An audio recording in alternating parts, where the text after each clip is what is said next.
Tawagin mo na lang akong Mark, Sir Kira. Nangyari itong kwento ko noong 8th year anniversary namin ng girlfriend kong si Elisa. By the way, hindi po namin totoong pangalan ang ginamit ko rito sa kwento na to. May mga kaibigan at pinsan kasi akong nakikinig din sa inyo. Noong 8th year anniversary namin, sa Baguio ang destinasyon namin. Yung unang punta kasi namin doon noong first anniversary pa namin. Hindi pa ulit kami nakabalik magmula noon. Wala kaming itinerary. Basta nagpunta lang kami at doon na lang namin inisip kung saan namin gustong pumunta. Since short vacation lang naman yon, gusto lang namin ng relax na gala. Habang nasa bus pa lang kami, pinag-uusapan na namin yung mga gusto naming puntahan. At isa na nga doon ay ang Diplomat Hotel. Mahilig na kami noon pa man sa mga katatakutan. Kaya nga suki kami ng mga channel na gaya ng sa inyo. Yun daw ang i-priority namin. Di bale na daw na hindi namin mapuntahan ng iba basta makapunta kami doon. Excited pa kaming pareho nito. Mahilig kami sa katatakutan pero hindi naman namin ginusto ng sarili naming horror experience. Since gabi kami bumiyahe, mag-aalas 3 pa lang ng madaling araw nung dumating kami sa Baguio. Dumiretso na kami ng hotel para makapagpahinga na muna. Maganda namang nagsimula yung araw namin. Nag-breakfast muna kami sa Mines View. May masarap na kainan kasi kaming nakainan doon noong unang Baguio namin. Kaya kahit malayo, doon kami unang pumunta. Siguro mga 8 AM na yon. Nag-taxi naman kami papunta sa Diplomat Hotel. Naglibot agad kami papasok sa loob. Picture dito, picture doon. Nung nasa may fountain na kami, nilapitan ako ni Elisa. Hinanap niya sa akin yung power bank kasi lobat na daw siya. Nung time na yon, gamit ko na yung power bank namin kasi mabilis ding malobat yung cellphone ko. Nagtataka nga ako nun kasi nung makarating kami dun sa Diplomat Hotel, nasa 90% pa yung battery ko. Kaunti pa lang ang nalilibot namin sa loob pero parehong palubat na yung cellphone namin. Bumalik kami sa loob. Grabe, parang biglang bumigat ang pakiramdam ko. Tapos bigla din akong nanlamig. Si Elisa, lumapit sa akin. Tinatanong niya ako kung saan daw ba may bell doon. Dahil kanina pa niya yung nadidinig. Nananakit na daw yung ulo niya sa tunog nun. Nilinaw ko pa nga kung nadidinig ba niya nung sinabi niya sa akin. At oo daw, meron daw siyang nadidinig. Pero ako naman, wala. Kaya tinanong ko siya kung gusto pa ba niyang ituloy yung paglilibot namin. Pero oo daw. Gusto niya pa rin daw ituloy, kaya itinuloy namin. May isang part doon na nasolo namin ni Elisa, kaya todo picture naman ako sa kanya. May isang picture kami na nakatanaw siya sa labas ng bintana. Yung mukha siyang nagsisenti, nakatingin sa malayo, yung ganon. Kala ko posing niya na yon, kaya kuha ako ng kuha ng picture. Kaso ang tagal niya nang nakaganon, hindi pa rin siya nagalaw. Nung lapitan ko siya, parang nagulat pa siya sa akin. Natulala pala talaga siya. Para daw bigla siyang napagod. Kaya naman inaya ko na siyang lumabas na muna. Hindi pa rin kasi talaga nawawala yung bigat ng pakiramdam ko nun. Naglakad na kami palabas. Ni hindi nakaligtas sa akin yung parabang hindi lang kami ni Elisa ang nandoon. Palingon-lingon ako nun. Kasi sa likuran ko naridinig yung isa pang pares ng yabag ng mga paa. Pero wala namang tao doon. Kaya naman hinila ko na si Elisa para mabilis na kaming makalabas. Paglabas namin, medyo gumaan na ang pakiramdam ko. Nagtaho muna kami sa labas. Tapos bigla sabi ni Elisa na sumabay na lang daw kami sa ibang bisita na naglilibot sa loob. kasi bigla daw siyang kinilabutan nung palabas na kami. Ang gara daw. Para daw may nakasunod sa amin. Hindi lang daw niya nililingon kasi baka kung ano yung makita niya. Tinanong ko siya kung gusto pa ba niyang bumalik sa loob. Oo daw. Gusto niya. Kasi marami pa raw talaga kaming hindi napupuntahan sa loob. So pumasok ulit kami sa huling pagkakataon. Hindi na lang namin masyadong tinagalan. Basta after picture, lipat naman kami sa iba. Doon kami palagi sa may iba kaming kasama kahit papano. Mga 11:30 na rin siguro nung umalis kami doon para maghanap naman ng makakainan. Nung nandun na kami sa isang restaurant, chinek ko yung cellphone ni Elisa kung okay pa ba yung battery. Full charge pa. Tinanggal ko na yung pagkakakabit ng power bank at ikakabit ko naman sana yun sa akin. Pero nagulat ako nung makita kong nasa 80% pa yung charge ng cellphone ko. Ipinakita ko yun sa kanya. Maski siya nagulat din. Nakita niya rin kasi kanina na lobat na ako. Pagkatapos nito, wala naman ng kakaibang nangyari sa Baguio namin. And thank God kasi wala namang sumunod sa amin. Doon lang talaga sa mismong hotel yung nakakakilabot. Hanggang dito na lang, Sir Kira. Pasensya na kung sakaling maguluhan ka sa kwento ko. Hindi kasi ako marunong magkwento talaga eh. Sana po mabasa ninyo. Salamat.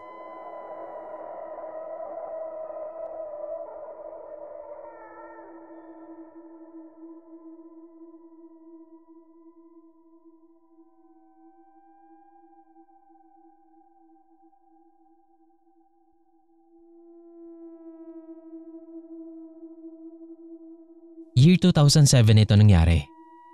Kakagraduate ko lang noon ng high school. Dapat ay hindi na ako tutuloy mag-college. Hindi na kasi afford ng parents ko. Pero imbis na mapanghinaan ang loob, ginawa ko itong apoy para mas magpursige. Tutal, bakasyon naman yun.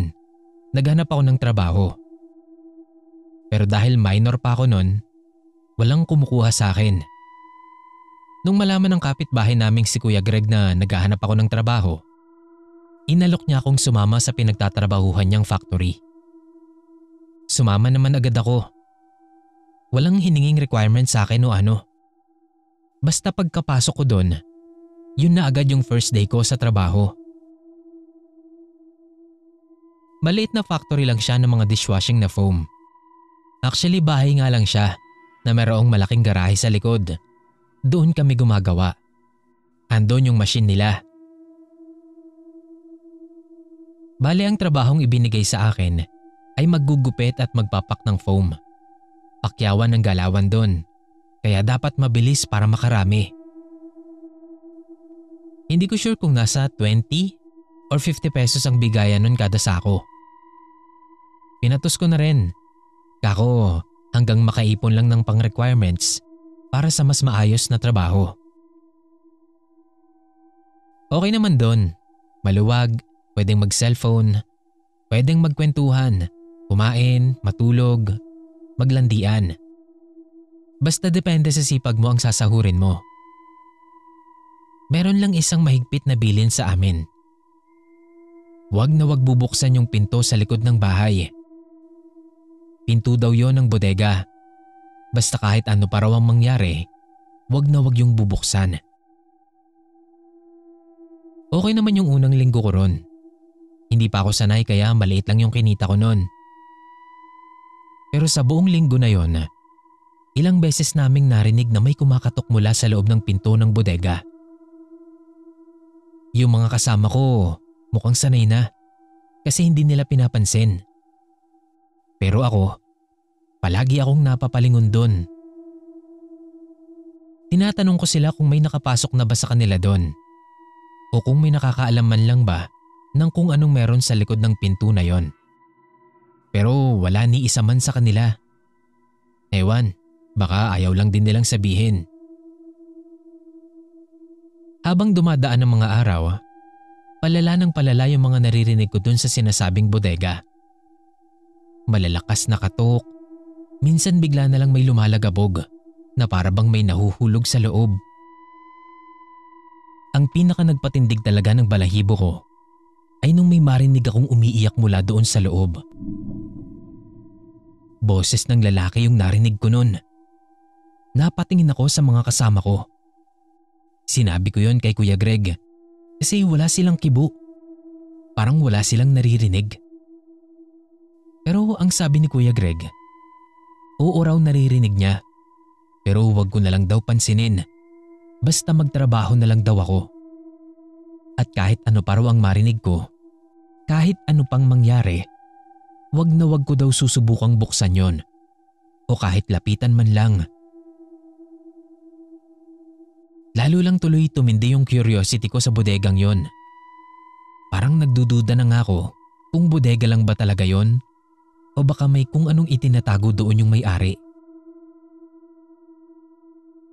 Nung makaipon na ako ng sapat, ay naghahanap-hanap na rin ako ng ibang mapapasukan noon. Pero hindi muna ako umalis sa factory. Sayang pa rin naman kasi yung kikitain doon, kesa naman tumambay habang naghihintay. Siguro mga 2 months na ako doon nang mangyari itong bagay na naging dahilan ng tuluyan kong pag-alis sa factory na yon. Uwian na yon. Nakalabas na kaming lahat sa gate at naglalakad na pa uwi. Ite-text ko sana yung nanay ko. Kaso wala yung cellphone ko sa bulsa o sa bag ko. Saka ko naalala na nailapag ko pala yun sa lababo ng banyo. Nagmamadali akong bumalik para kunin yun. Buti tropa-tropa na namin yung guard doon, kaya pinayagan niya akong makapasok ulit. Yung CR na ipinapagamit sa amin doon ay katapat lang ng pinto ng bodega. Nung nakuha ko na yung cellphone ko, palabas na ako ng CR nang may marinig akong tumawag sa pangalan ko. Akala ko si Kuya Greg lang kaya nagmadali na ako nun. Pero pagdaan ko sa bodega, may tumawag ulit sa pangalan ko. Kaya nalaman kong doon nang gagaling yung boses. Napahinto ako sabay lingon sa pinto. Boss Kira, kung sa mga horror movies, eto na yung part kung saan nagpapakatanga yung bida. Yung alam nang may something doon, tapos lalapit pa. So nilapitan ko. Dahan-dahan akong naglakad papalapit. Tapos idinikit ko yung tenga ko sa pinto ng bodega.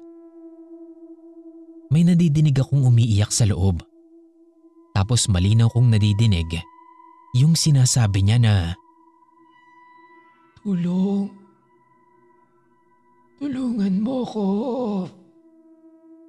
Tulong." Bahagya akong napaatras nun. Sobrang lakas ng kabog ng dibdib ko ng mga sandaling yun. Taas lahat ng buhok ko sa katawan. Ilalapit ko pa sana ulit yung tenga ko nang biglang lumagabog ng malakas yung pinto. As in malakas. Kitang-kita ko na yumanig yung pinto na akala mo ay may gusto talagang kumawala mula roon. Sa gulat ko, napasigaw pa ako. Tapos biglang sumulpot si Kuya Greg. Tinawag niya ako. Hindi ako nakapagsalita nun. Basta lang akong sumunod sa kanya. Hindi ko na rin nasabi sa kanya nun yung nangyari. Ewan ko. Parang hindi ko feel na sabihin sa kanya yon nung time na yon. Tapos ayun na nga. Kinabukasan nun, hindi na ako pumasok. Sinabi ko na lang kay Kuya Greg na tinawagan na ako ng isa kong ina-applyan at pinagre-report na ako. Nitong last year lang ata, nakainuman ko si Kuya Greg. Napag-usapan namin yung dating factoring pinagtrabahuhan namin. Doon ko palang nabanggit sa kanya yung nangyari sa akin noon. Tapos nagkwento na si Kuya. Eto, kwento na lang daw to sa kanya ng gwardiya doon sa factory. So medyo matagal na tong nangyari bago pa magsimulang mag-operate doon. May nangyari daw talaga doon sa bodega. Ang sabi, ikinulong daw ng may-ari yung tatay niya doon sa bodega na yon.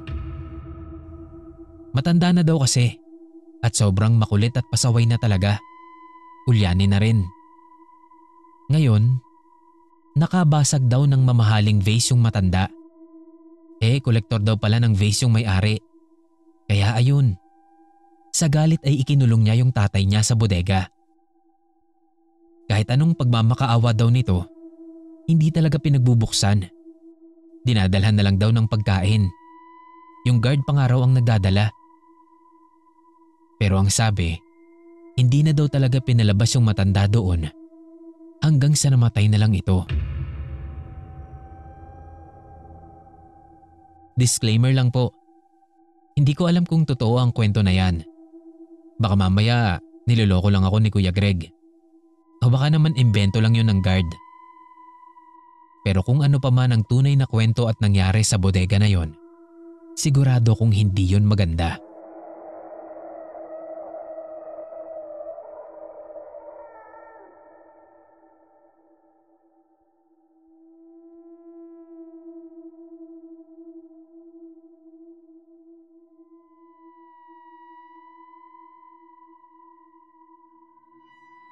Hello, tawagin mo na lang akong Mia, Sir Kira.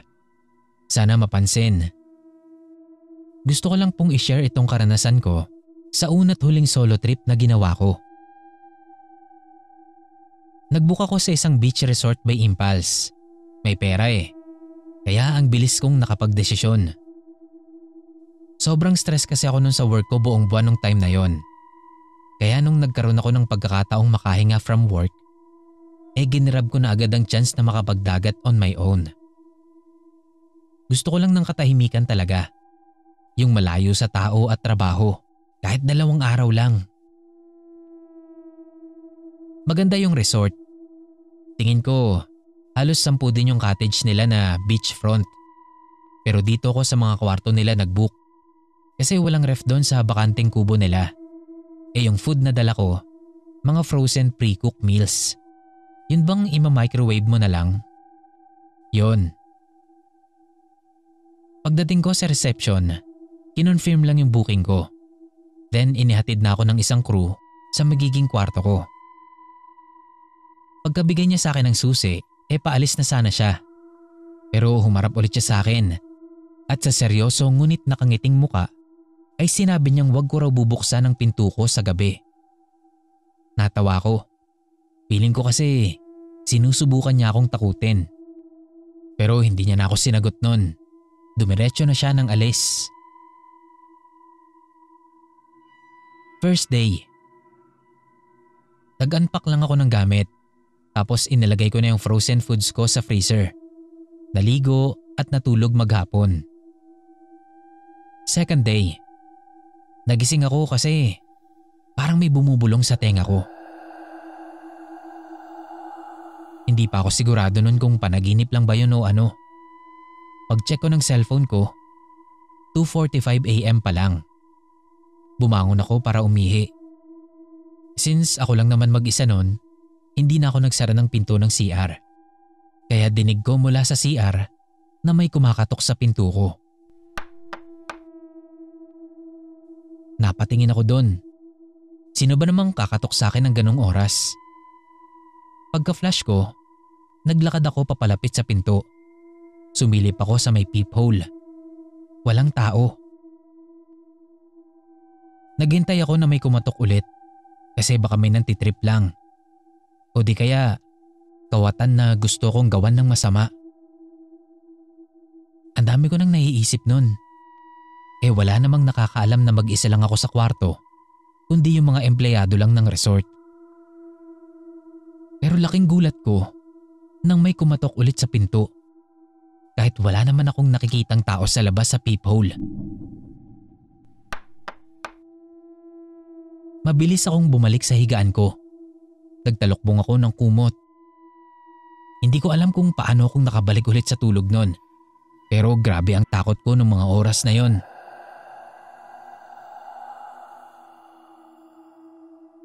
Tanghali na akong nagising kinabukasan. Nagayos na ako ng sarili ko. Dala ko din yung pagkain ko na ipapamicrowave ko sa tindahan sa resort dahil doon ako sa harap ng dagat kakain ng lunch ko. Napapaisip pa rin ako nun kung anong gagawin ko sa araw na yon. Kung uuwi na ba ako o tatapusin ko na yung araw na yon hanggang bukas ng tanghali. Pero kasi nakabakasyon na talaga yung katawan ko. Pinagsawalang bahala ko na lang yon. Mas nanaig ang kagustuhan ko na makapagpahinga ng mahaba at matagal-tagal. At isa pa, nakagastos na rin ako nun. Hindi naman ako mayaman para sayangin yung ginastos ko. Gabi na nang bumalik ako sa kwarto. Pagbukas ko ng pinto, basang-basa yung sahig ng kwarto ko. Mula sa pinto hanggang papunta sa CR. Maski sa kama, may parte din doon na basang-basa. Para bang may taong basang-basa na pumasok doon at naupo na lang basta sa higaan nang hindi man lang nagpupunas. Tumawag ako agad ng staff. Nagdemand ako na ilipat nila ako ng kwarto. Sabi ko, iniwan ko namang nakalak yung pinto ko. Kaya paanong may makakapasok na iba ron? Itinuro ko din yung ibang gamit ko na nabasa. Ni hindi makasagot yung staff dahil inis na inis talaga ako nun. Inilipat naman nila ako agad ng kwarto. Kaso, dun na nila ako inilagay sa beachfront dahil wala na daw ibang bakante pa. Yung mga pagkain ko, doon sa ref na lang muna nila inilagay. Nung makalipat ako, may isang babaeng staff ulit ang pumunta sa akin. Inausap ako at humingi ng pasensya. Sabi niya, sana daw ay hindi ko na makwento pa sa iba yung nangyari. Sabi ko naman, wala naman akong planong gawin yun. Para siyang nakahinga ng maluwag nun. Ang weird nga eh. Na-feel ko talaga nun na may iba pang dahilan kung bakit nangyari yun. Tinanong ko siya kung anong alam niya. Medyo nagdalawang isip pa siya nun, pero pinilit ko talaga. Tapos sabi niya, ngayon na lang daw ulit sinubukan ng may-ari na buksan ang kwarto na yon. Meron daw kasing babae ang nagtangkang magpakamatay doon. Nagpapakalunod sa dagat. Kaso daw, may nakapagligtas. Hindi naman nila alam nun na sumusubok na palang magpakamatay yon. Kaya akala nila okay na. Nung bumalik daw pala sa kwarto, doon na nagpakamatay talaga.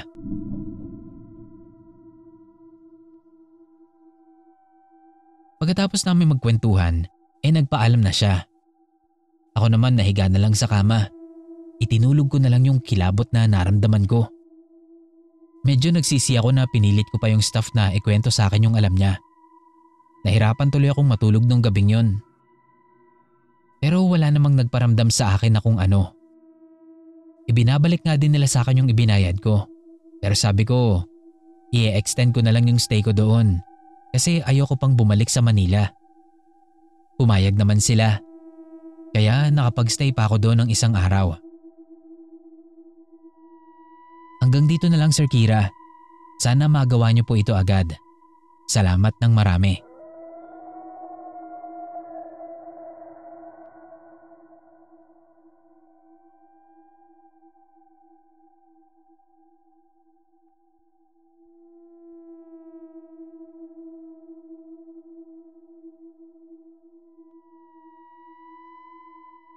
Madalas akong makinig ng mga horror stories nyo dito sa YouTube. Kayo nila Sir Neb at Sir Paul, ang paborito kong background sound sa tuwing may gagawin o nasa trabaho ko. Kaya naman naisipan ko na ring ibahagi itong karanasan ko noong bata-bata pa ako. Deloy na lang po ang itawag nyo sa akin at itong kwento ko nangyari early 2000s pa. Isinama ako ng kaibigan ko noon sa probinsya nila. Fiesta raw kasi ron. Wag na lang po nating banggitin kung saan. Basta tawid dagat po ito. Wala kaming pasok noon dahil summer break. Kaya napayagan ako ng magulang ko.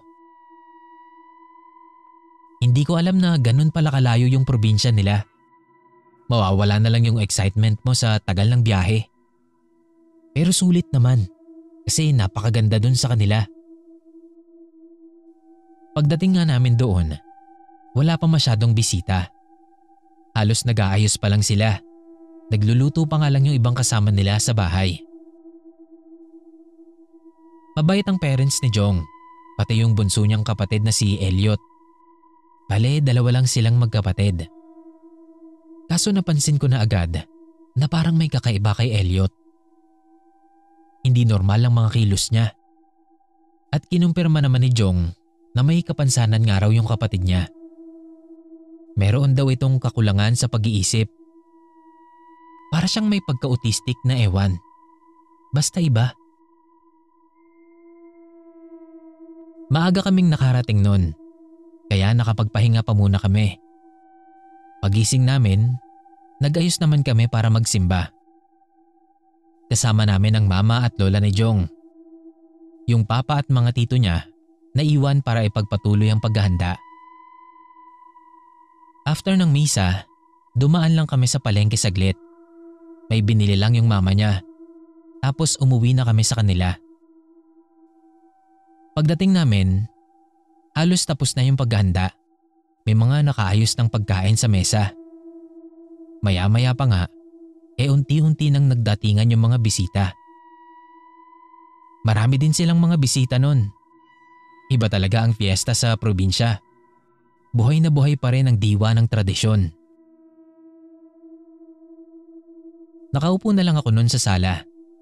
Kumakain ng minatamis na sago na siyang pinakapaborito ko sa lahat ng dessert na natikman ko doon. Kakaiba kasi yung linamnam niya. May dumating na mag-asawang bisita. Buntis yung babae. Parang kabuwanan na nga nito kasi ang laki ng tiyan eh. Yung lalaki, dumiretso na sa umpukan ng mga nagiinom. Yung babae naman, naiwan sa loob, kumukuha ng pagkain sa mesa.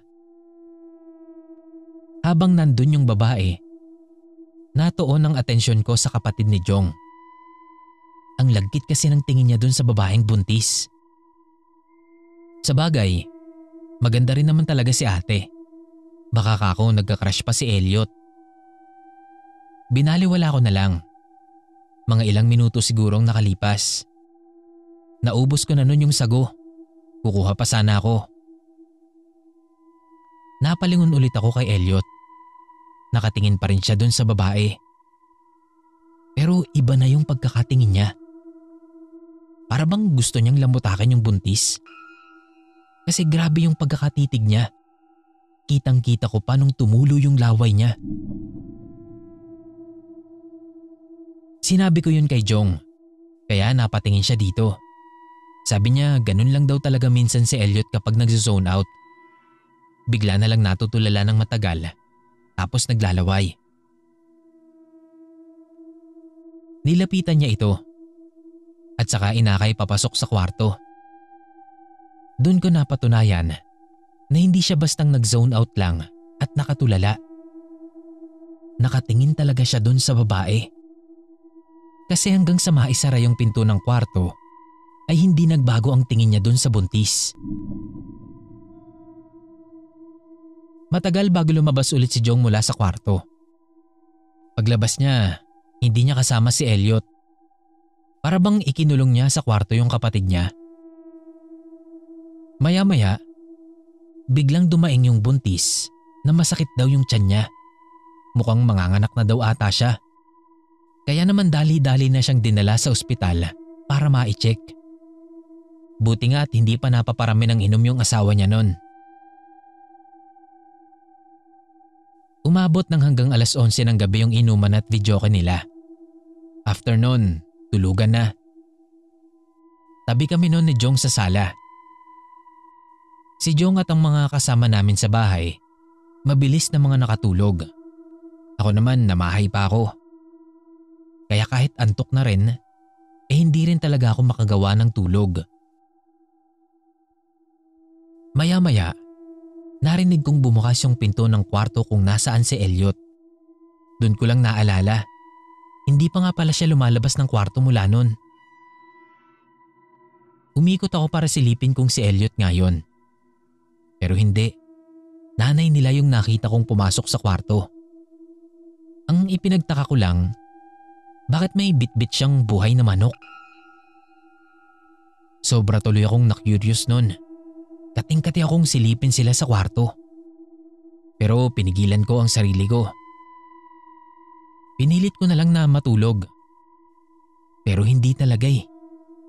Lalo na't naririnig ko noon yung mga pagdaing at mahihinang putak ng manok. Saglit lang yon. Pero hindi ako pwedeng magkamali sa narinig ko.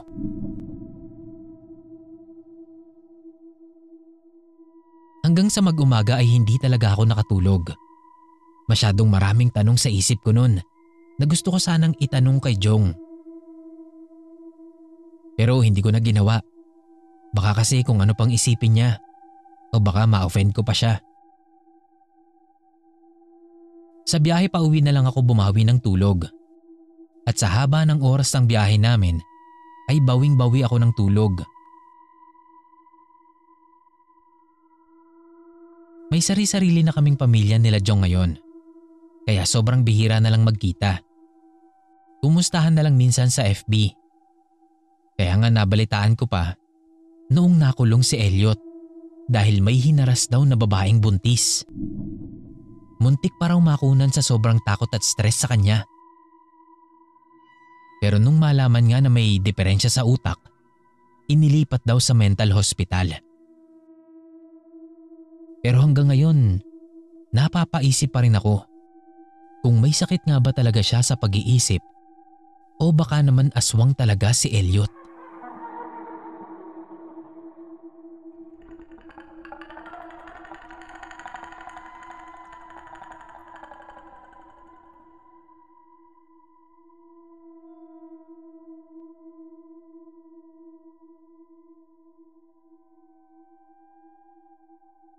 Tawagin mo na lang akong Rose at Jason naman ang boyfriend ko.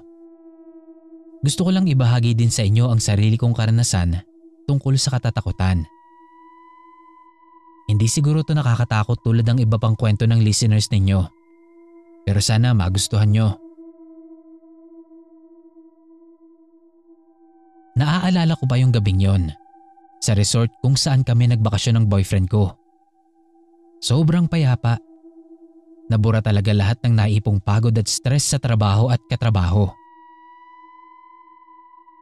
Nirecommend ng friend ko yung beach na yon dahil napuntahan na daw nila yon at talagang maganda daw doon. Bihira pa lang daw ang guest dahil hindi pa sikat yung resort. Tagu kasi. So chinek namin. Nagustuhan ko kaya nag-book ako agad. Pahinga lang kami sa pagdating namin doon. Nagising ako sa alarm ko kaya bumangon ako at nagayos na ako ng pagkain namin. Hindi ko muna ginising yung boyfriend ko kasi mas pagod siya sa akin. Naipasok naman na namin lahat ng gamit namin sa loob at nailagay na rin sa ref ang pagkain kaya madali na sa akin ang kumilos. Nagsimula na akong magluto. Habang naghihintay ako sa pagkulo ng sinaing, nadinig ko na bumukas ang pinto ng kwarto. Nakita ko yung boyfriend ko na dire-diretsong lumabas ng kubo. Hindi ko siya sinundan kasi baka umapaw yung sinaing ko. Naisip ko lang na baka magsi-CR siya. Since yung kanin na lang naman ang hinihintay kong maluto at gising na rin naman si Jason, inayos ko na sa table yung niluto ko. Pagkapatay ko pa lang ng kalan, bigla kong naalala na hindi pa pala nakakabalik si Jason. Sumilip ako sa labas. Madilim na. Tinignan ko yung gawe kung saan yung CR. Madilim din. Kaya naman pumasok ako sa kwarto para sana kunin yung cellphone ko. Pero nakita ko doon si Jason na himbing pa rin sa pagtulog. Kaya ginising ko na lang siya. Sabi ko sa kanya kakain na. Naghihilamos pa lang siya. Nagsalita na ako. Hindi ko kako siya nakitang bumalik. Saan ba siya nagpunta? Nagtataka niya akong tinignan habang nagpupunas ng muka. Tapos sagot niya, hindi naman daw siya lumabas.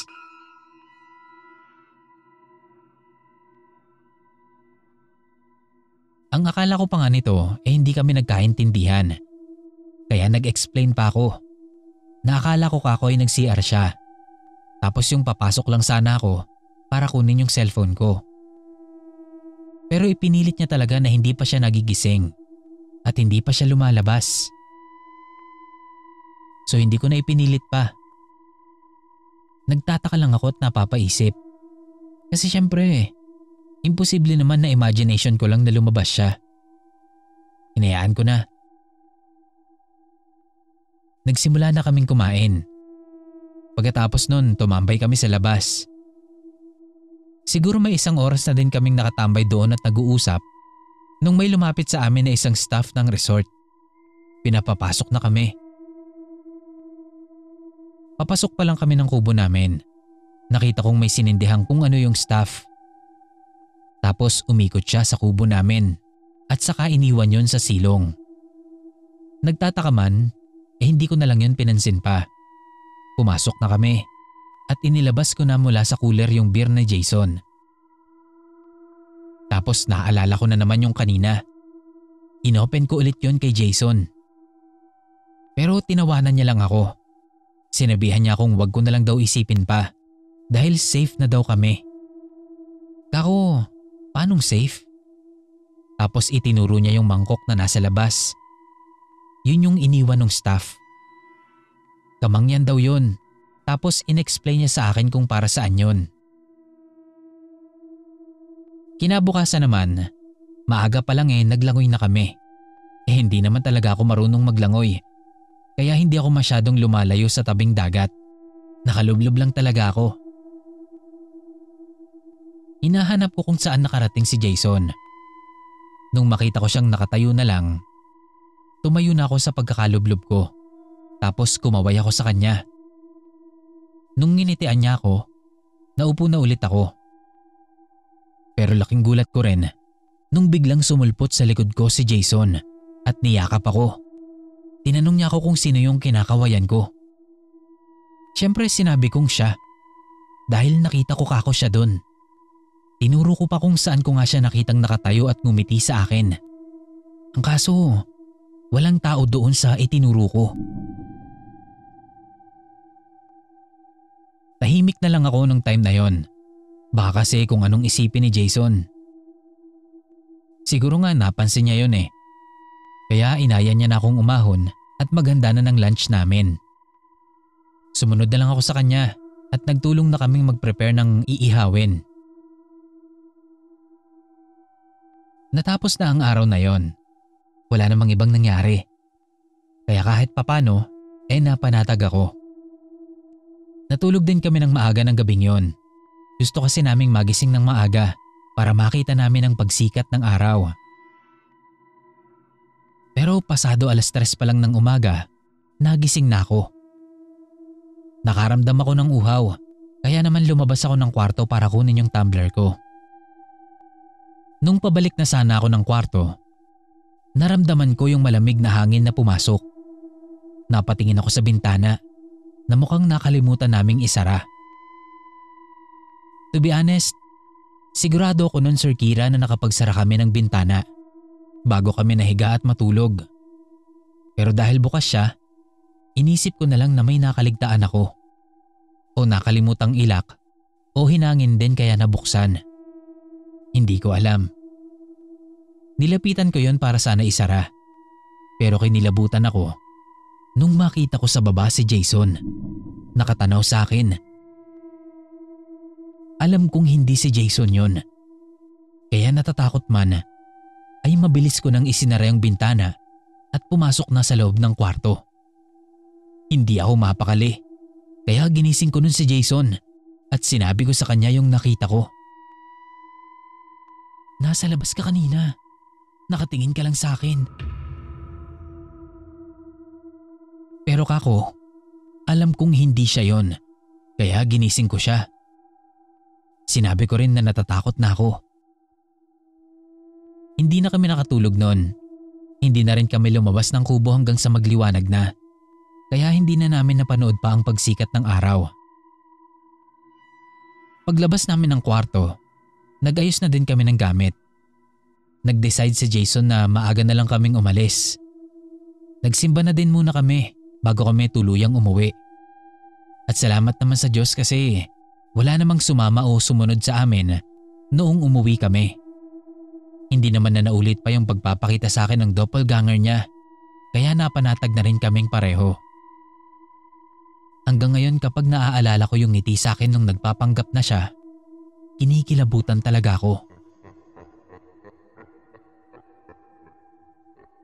Hanggang dito na lang, Sir Kira. Sana maisama ito sa mga uploads mo. Salamat.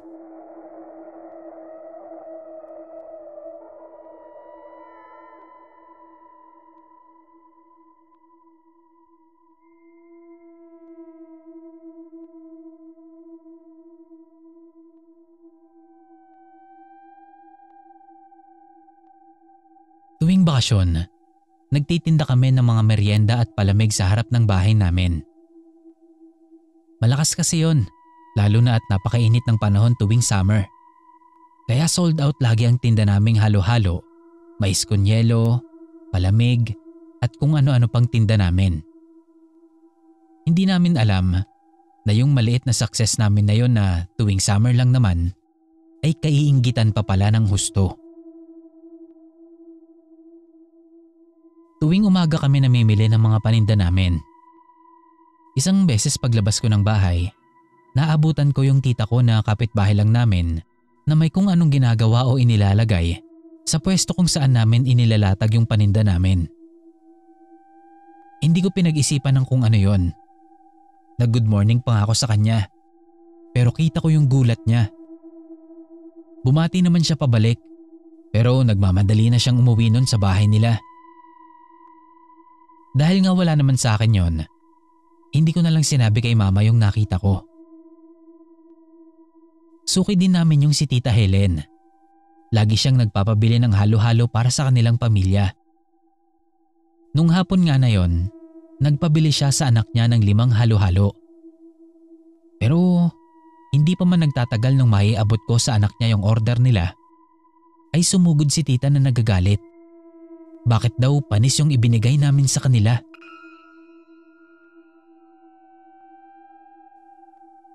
Nagtaka naman kami kasi bagong luto lahat ng sahog ng halo-halo namin. Kami kasi ang nagluluto nun. Hindi kami nabili ng mga nakagarapon. Hindi rin naman kami bilad sa araw para mapanisan. Tinikman ko yung dala ni tita. Panis nga. Hindi ko alam kung yung ube o leche flan o may iba pa. Basta may hindi tama sa lasa. Tinikman ko rin yung mga sahog na nakalatag sa mesa. Pero okay naman, hindi panis. Kahit yung gatas tinikman ko rin. Okay rin naman. Humingi na lang ako ng pasensya kay tita. Sabi ko papalitan ko na lang. Pinagtitinginan na nga rin kami noon ng mga kapitbahay. Nakaagaw pansin na rin kasi yung pagnangakngak ni tita sa amin. Maya-maya, yung mga umorder sa amin ng halo-halo na narinig yung eskandalo ni tita, nagreklamo na panis din daw yung halo-halo nila. So no choice kami nun. Nirefund namin yung mga bayad nila at maaga kaming nagligpit ng paninda. Tinikman ulit namin yung paninda namin. Hindi talaga panis. Kaya naman kami na lang ang umubos nun, kaysa masayang pa talaga. Kinabukasan, ganun na naman. Nakita ko na naman si tita na may kung anong ginagawa dun sa pwesto namin. Pero binati ko lang ulit siya. Nung hapon na yon, ginataang munggo at mais con yelo naman ang inorder ni tita. Maya-maya lumabas na naman siya at sumugod sa amin. Panis daw yung ginataang munggo. Tinikman ko yung dala niya. Panis nga. Pero yung nakalatag na paninda namin, hindi naman. Maya-maya yung isang nakatambay sa harap namin na nakita yung pagrereklamo ni tita, bumili rin ng ginataang munggo. Umuwi sa bahay nila. Maya-maya ay lumabas, dala yung binili niya. Panis daw. Alam mo yung nagugulat na lang talaga kami nila mama. Nagkakatinginan na lang kami kung ano bang nangyayari. Ipinasok na lang namin yung ginataang munggo kasi okay naman yung iba. Pero kinabukasan, ganun na naman. Kung alin yung ireklamo ni tita, yun yung hindi na namin napapaubos ibenta dahil palaging napapanis nga. Nung araw na yon, 3 yung inireklamo niyang paninda namin. Halo-halo, pansit at turon. Yes, Boss Kira. Isipin mo paanong mapapanis yung turon, di ba? Dahil doon, maaga na naman kaming nagsara. Marami pang naghahanap pero wala kaming choice. Tumigil na rin muna kami sa pagtitinda ng ilang araw. May duda na kami noon na may sumasalbahe sa amin. At ang isa sa pinaghihinalaan namin ay si Tita Helen. Na kunwari pa siyang nagtatanong-tanong kung wala daw ba kaming tinda. After 1 week, naglatag ulit kami ng paninda. Yung mga ready-made na ingredients na yung binili namin para sure na walang panis. Ube ice cream na lang din yung ginamit naming pang toppings imbes na halaya. Hindi na rin kami naglagay ng leche flan. Dinamihan na lang namin ng gatas. Pero ganun pa rin. Naiinis na nga nun si Papa. Kasi para kaming nagsasayang lang daw ng perang pangpuhunan. Kinabukasan ng umaga, nagkasakit kami ni Mama. Ang taas ng lagnat naming pareho. Sobrang sakit din ng katawan namin na hindi na kami halos makakilos ng maayos. Ininuman lang namin ng gamot pero hindi nawala yung sama ng nararamdaman namin kaya hindi kami nakapagtinda nung araw na yon. Nung mga 5 PM na, nawala na yung lagnat at sakit ng katawan namin ni Mama. Okay na yung pakiramdam namin na para bang hindi kami nagkasakit. Di decided na magtitinda kami bukas. Pero nung madaling araw, bumalik na naman yung lagnat at sakit ng katawan namin. Hindi kami nakapamalengke. So syempre, hindi rin kami nakapagtinda. Pero nung hapon, okay na ulit ang pakiramdam namin ni Mama. Pansin din namin nun si Tita. Palagi siyang pasilip-silip sa bahay. Pumapasok pa nga yan at mangangamusta. Kaya lalo kaming nagduda sa kanya. Tinawagan na ni Papa si Mang Berting, yung kilala niyang manggagamot sa kabilang barangay. Pagpasok niya sa bahay, may bitbit siyang paso na may lupa. Tinanong namin kung ano yon at para saan.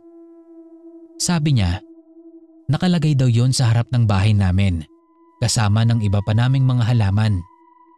Meron daw siyang nararamdamang hindi maganda doon sa paso na yon, kaya niya kinuha. Tapos may hinugot siyang telang itim doon sa paso na may lamang patay na daga, mga bato-bato, at isang maliit na papel na may nakasulat na hindi namin alam kung ano. Sabi ni Mang Berting, sumpa daw yun. Pero mahinang sumpa. Ito din daw ang ginagamit nung kumukulam sa amin para perwisyuhin kami. Yung pagkapanis ng mga pagkain at yung pagkakasakit namin ni Mama sa piling oras. At kilalang kilala daw namin kung sino ang gumagawa sa amin noon. Nasa paligid lang daw siya. Nagkatinginan kami nila Mama at alam kong iisa lang ang nasa isip namin. Si Tita Helen. Yun pala yung ginagawa niya tuwing umaga. Yun din ang dahilan kaya kung alin yung sabihin niyang panis ay talagang napapanis. At yung pagkakasakit namin, sadya daw na may oras lang. At yun yung oras ng pamamalengke namin, paghahanda at yung oras ng pagtitinda namin. Talagang ayaw kaming pagtindahin. Labis na inggit daw sabi ni Mang Berting. Napagaling naman kami sa sakit na hindi naman totoo. Inalis ni Mang Berting yung sumpa. Tinanong niya kami kung ipapabalik daw ba namin yung sumpa sa may gawa. Gusto sana ni Papa para maturuan ng leksyon yung kapatid niya. Pero si Mama na yung umayaw. Diyos na lang daw ang bahala kay Tita. Mula nun ay hindi na rin kami nagtinda tuwing bakasyon. Mahirap nang makainggitan na naman. Okay naman na ang buhay namin ngayon.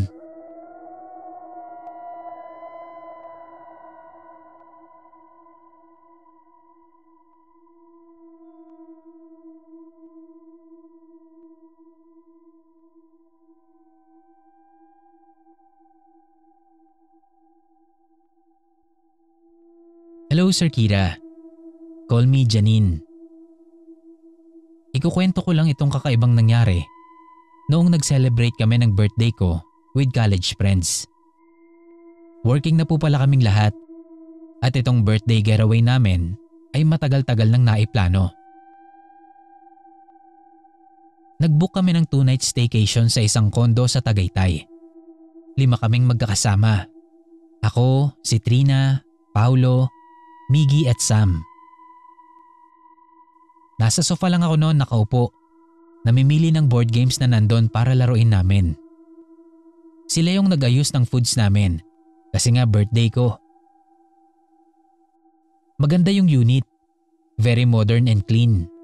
Tapos may magandang view pa sa balcony. Pero sa totoo lang, pagpasok ko pa lang sa unit, meron na akong naramdaman na kakaiba. Parang may hindi tama. Hindi ko masiguro kung ano. Pagpasok pa lang kasi, sinalubong na ako ng malamig na hangin. Which is weird, kasi sarado naman yung glass door palabas ng balcony. Sarado din ang bintana sa kwarto, kaya walang dadaanan ng hangin. Hindi ko mapakali nun, kasi ang aliwalas ng paligid, pero ang bigat ng pakiramdam. Anyway, hindi ko na pinansin. Hindi ko rin sinasabi sa mga kasama ko. Kasi syempre, ayoko namang manakot. Gusto ko talaga na ma-enjoy yung bakasyon na yun. Dahil ang hirap pagtagpuin ng mga schedule naming 5. Nag-start kami magsa-7 na.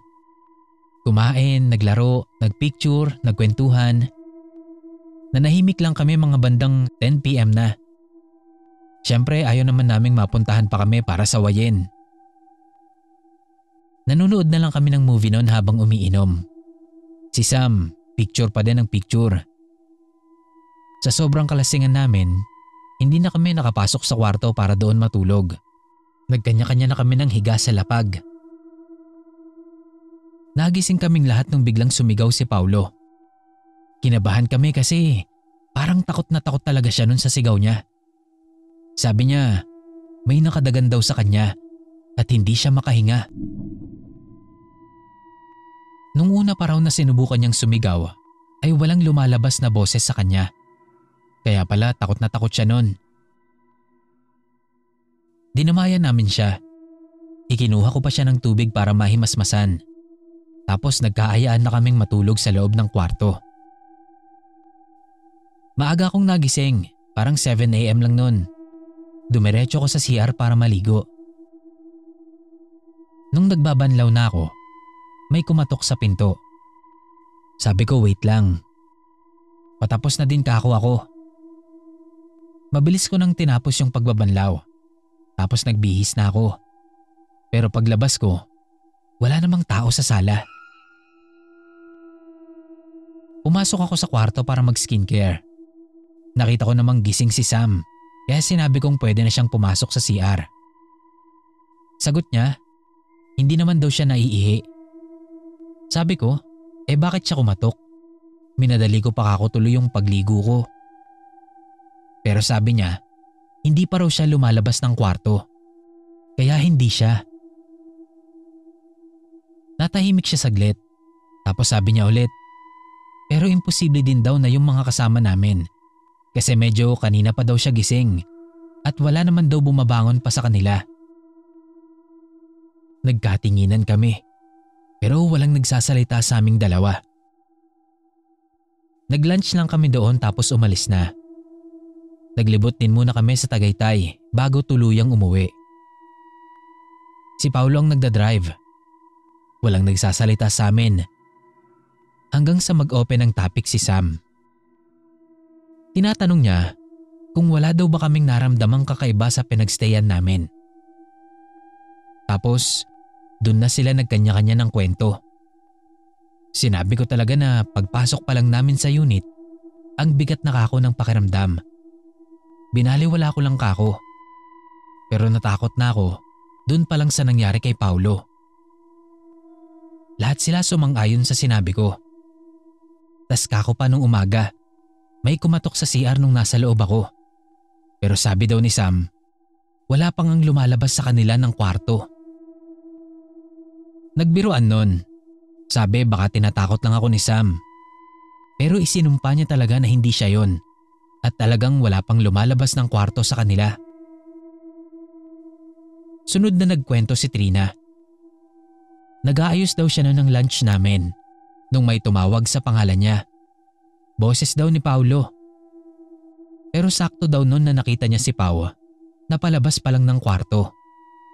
Yung tumawag sa kanya, parang nasa likod lang niya. Tapos nagkwento din si Miggy. Akala daw niya siya lang ang nakaramdam. Naramdaman din daw pala niya yung malamig na hangin nung una kaming pumasok sa unit. Pero bago pa daw yon, akala niya pa daw may tao sa loob nung buksan niya yung pinto. Kasi para daw siyang minakitang silhouette na nakatayo sa harap ng TV. Pero pagbukas niya ng ilaw, nawala naman daw. Feeling tuloy niya, totoong may nakita siya sa loob bago kami pumasok.